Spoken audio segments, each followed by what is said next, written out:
Welcome to the Deep Dive. You are here because you want to grasp the big ideas, without getting completely buried in the weeds. And today, we are starting with a bizarre historical question. Right, a really fascinating one. Yeah.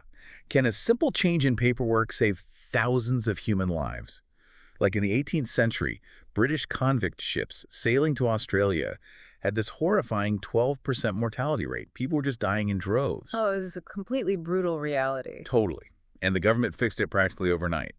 But not with a massive moral crusade. Not by, teaching the ship captains to be better people. They did it with a simple, almost boring administrative tweak, a program change, as today's source material calls it. It is a phenomenal historical case study, and it actually serves as the foundational proof of concept for the text we are unpacking today. We're looking at a June 2022 essay by a writer named Su Feng. Right. And it's titled, "Instead of Moral Preaching, Change the Program." So our mission today is to unpack how this author takes that one highly specific historical lesson in economics and, uses it to propose something wild. Very wild. He proposes a radical, total redesign of human society, top to bottom, through a community called Lifechanyuan.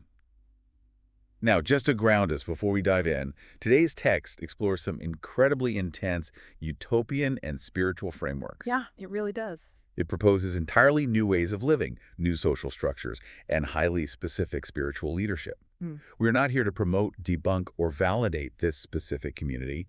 We are acting purely as your guides, looking under the hood of the author's argument to see how he constructs this massive radical blueprint. That is the perfect way to frame it. I mean, we're really just analyzing the architecture of a very provocative idea. Okay, let's unpack this. Yeah. Because the way the author builds this argument is methodical, and it starts with that historical proof of concept. Let's go back to 18th century England. The country was facing severe domestic overcrowding in its prisons. The government's solution was to transport convicts across the world to Australia, which, eased the pressure at home and provided manpower to develop the new territory. But the British government did not use its own navy for this massive logistical undertaking. They essentially outsourced it to private ship owners. Okay. And they established a specific set of rules and incentives, what our author would call the original program. The government paid these private ship owners based on the number of convicts that physically boarded the ship back in England. Wait, if they are getting paid at the dock before the ship even leaves, survival is completely removed from the financial equation. Exactly. If I am a greedy sea captain, I'm incentivized to just pack them in like cargo. I already have the money. You hit the nail on the head. That is the fatal flaw in the system. The essay describes how the cabins became horribly overcrowded. The air quality was completely toxic. The ship owners essentially stopped caring whether the convicts lived or died because the human beings were no longer tied to the profit margin. Survival was mathematically irrelevant to the captain. That's incredibly dark. It really is. The human cost was staggering. The essay highlights one specific, tragic example of a ship that boarded 424 convicts. By the time it arrived in Australia, 158 of them had died. That is horrifying. Over a third of the people on one ship just gone. Overall, the death rate across these fleets hit 12%. The British government realized this was a humanitarian and public relations disaster, so they tried to fix it. Right. And their first instinct was exactly how most of us try to solve societal problems today. Right. They tried a moral and regulatory fix. They basically tried to force the captains to be better, more ethical people. They sent supervising officials to ride on the ships, right? They sent doctors. They established strict, mandatory living standards for the convicts. It was a classic policing approach, like, we are going to watch you to make sure you behave. And it failed completely. Really? Completely? Completely. Why? Because the underlying financial incentive, the root code of the program, had not changed. The ship owners were still maximizing profit based on boarding numbers. Oh, I see. So, according to the text, when the government officials and doctors tried to enforce the rules, the ship owners just bribed them. Wow. And if an official or a doctor had too much integrity and refused the bribe, the ship owners would literally throw them into the sea or, find other ways to have them killed. That is insane. The mortality rate stayed completely unacceptable.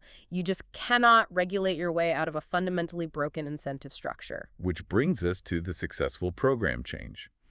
The government finally realized the moral preaching wasn't working, so they changed the rule. Yes, they did. They started paying the ship owners based on the number of convicts safely delivered to Australia. Not boarded, delivered. A seemingly minor administrative shift, but the behavioral impact was seismic. It makes perfect sense. It's exactly like a contractor building a house. If you pay a contractor by the hour, they might drag their feet, take long lunches, and do the work slowly because every extra hour is more money in their pocket. Right, exactly. The incentive is time, not quality. But the second you change the program and say, you only get this lump sum when the building inspector signs off on a perfectly built house, the behavior flips instantly. The behavior changes overnight. Right.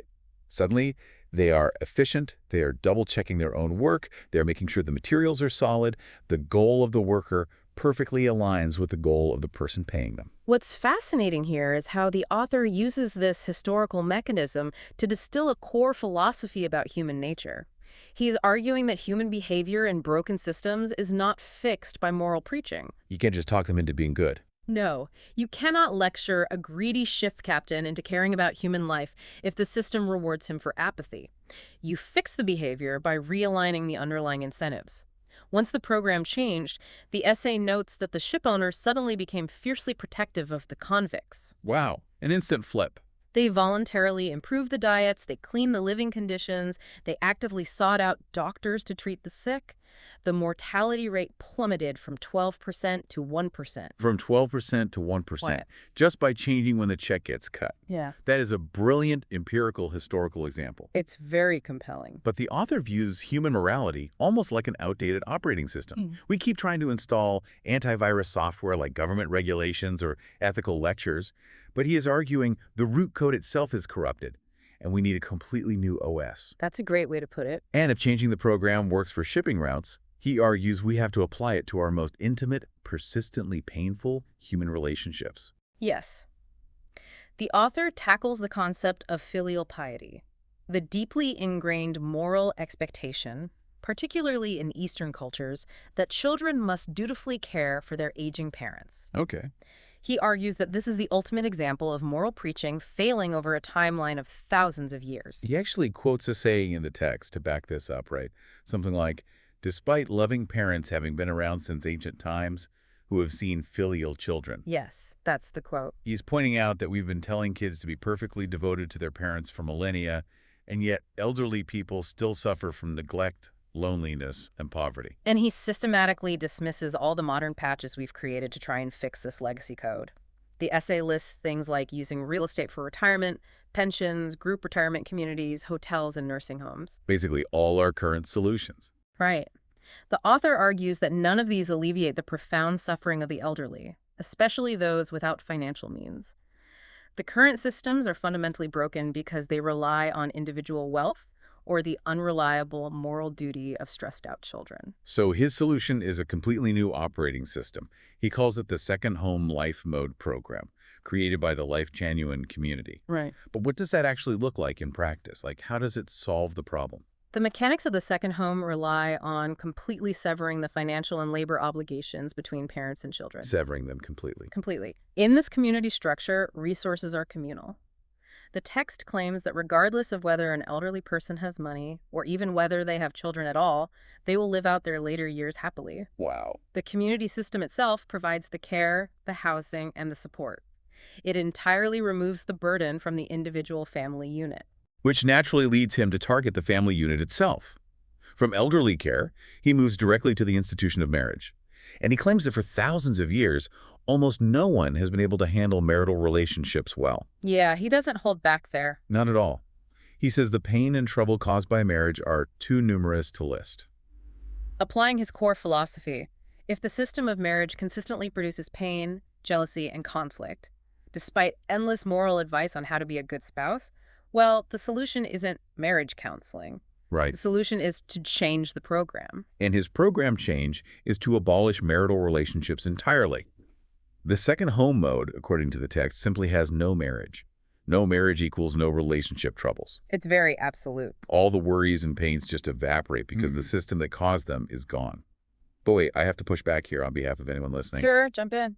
So the author's solution to relationship problems is to just delete the relationship. Like, if we remove marriage entirely, aren't we losing a fundamental part of the human experience just to optimize a program? It feels incredibly clinical. I see what you're saying. Yes, you eliminate the friction of a partnership, but you also eliminate the deep, messy, beautiful connection of building a life with someone. If we connect this to the bigger picture of utopian philosophy, this is a very common, very revealing through line. Really? Oh, yeah. Throughout history, utopian ideologies almost always view strong emotional attachments like romantic love, exclusivity, and the intense bond of a traditional nuclear family as inefficiencies. Inefficiencies. Wow. They're seen as sources of jealousy, possessiveness, and tribalism that disrupt social harmony. In a utopian framework, to achieve a perfectly frictionless society, you have to engineer out the unpredictable nature of intimate human relationships. So it's about control. It's about optimizing the system. The author is arguing that the aggregate pain of marriage outweighs the benefits, and the system is therefore mathematically flawed and must be uninstalled. It is a radically pragmatic way to look at love. But if you abolish marriage, the immediate next question is glaringly obvious. What happens to the kids? Like, how do you reproduce and raise the next generation if there is no traditional family unit?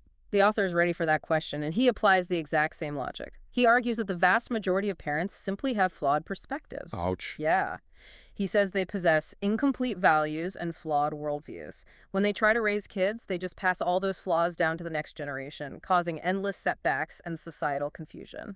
So his proposed solution is to completely remove the labor and responsibility of child rearing from the biological parents. Correct. Instead, children are taken from a young age and raised in a highly specific, engineered environment. They are nurtured and educated by what the author calls perfect teachers in their spiritual realm. And the text claims Lifechanyuan has actually practiced this for 10 years and proven it successful. Wait, really? 10 years? According to the essay, yes. By removing the child from the flawed biological parents, the system supposedly frees the adults from the stress of child rearing and ensures the children receive perfectly calibrated, uniform values. It's basically an assembly line approach to human development, designed to produce a flawless result every time. And he applies this systemic overhaul to the end of life, too. He does. He notes a modern complaint that people feel they, can't afford to die because burial plots and funeral costs are so outrageously expensive. So the community has created the Lifechanyuan funeral system, which makes death affordable, graceful, and elegant. Everything is optimized. Every single aspect of the human life cycle, birth, family, aging, and death, is stripped of its traditional messy human elements and placed into a heavily managed, frictionless program. It's a complete redesign from cradle to grave. Here's where it gets really interesting, because the author then zooms way out. He goes from managing your local funeral costs to proposing the complete dissolution of global borders. He asks a potent question. Does humanity really lack the wisdom to end war? For thousands of years, wars have devastated populations. We preach peace, we sign treaties, we establish international coalitions, but war persists. Right. Why? Because according to the author's logic, the global program is still running on corrupted legacy code.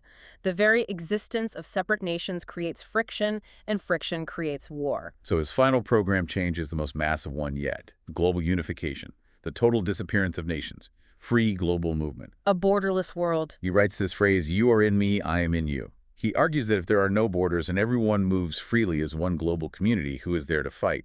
The causality is simple. In his mind, eliminate the boundaries, eliminate the military budgets, get rid of the soldiers, and you end destruction permanently. What is remarkable to analyze here is the breathtaking escalation of scale. Yeah, it's huge. He starts with a highly pragmatic, historically provable example. The convict ships are a matter of empirical public record. You change the shipping incentive, mortality drops. It is undeniable. Right, we could all agree on that. But then he uses the momentum of that pragmatic truth to make massive, entirely untested ideological claims.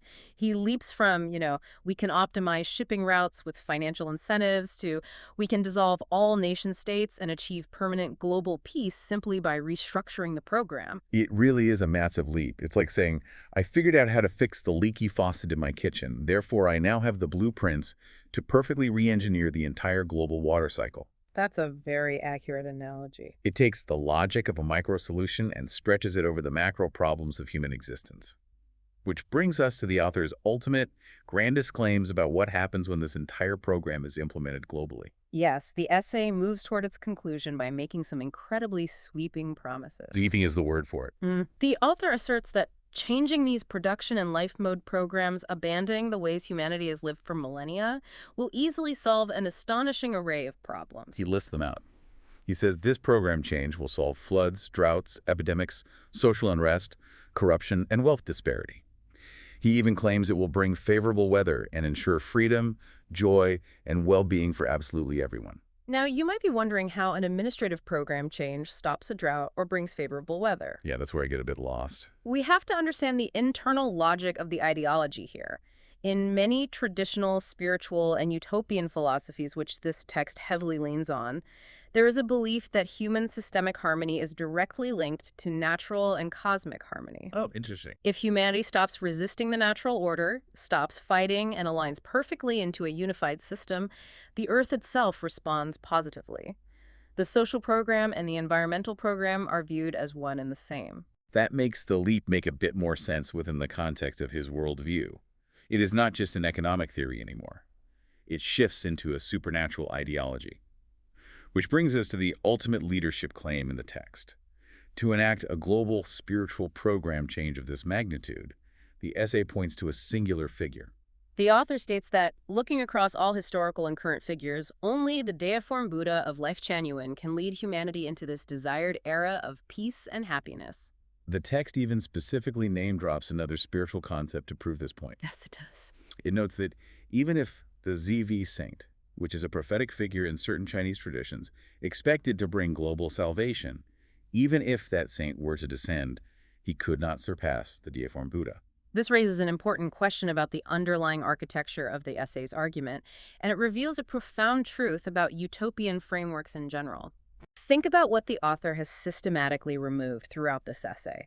He has removed the nuclear family, he has removed romantic marriage, he has removed the bond between parents and children, he has removed national identity and borders. He stripped away every organic human connection we rely on for identity and support. Exactly. When you remove all of those organic human bonds, you create a massive vacuum of loyalty and meaning. People no longer look to their spouses, their parents, or their country for direction. The vacuum has to be filled. But that vacuum must be filled by something.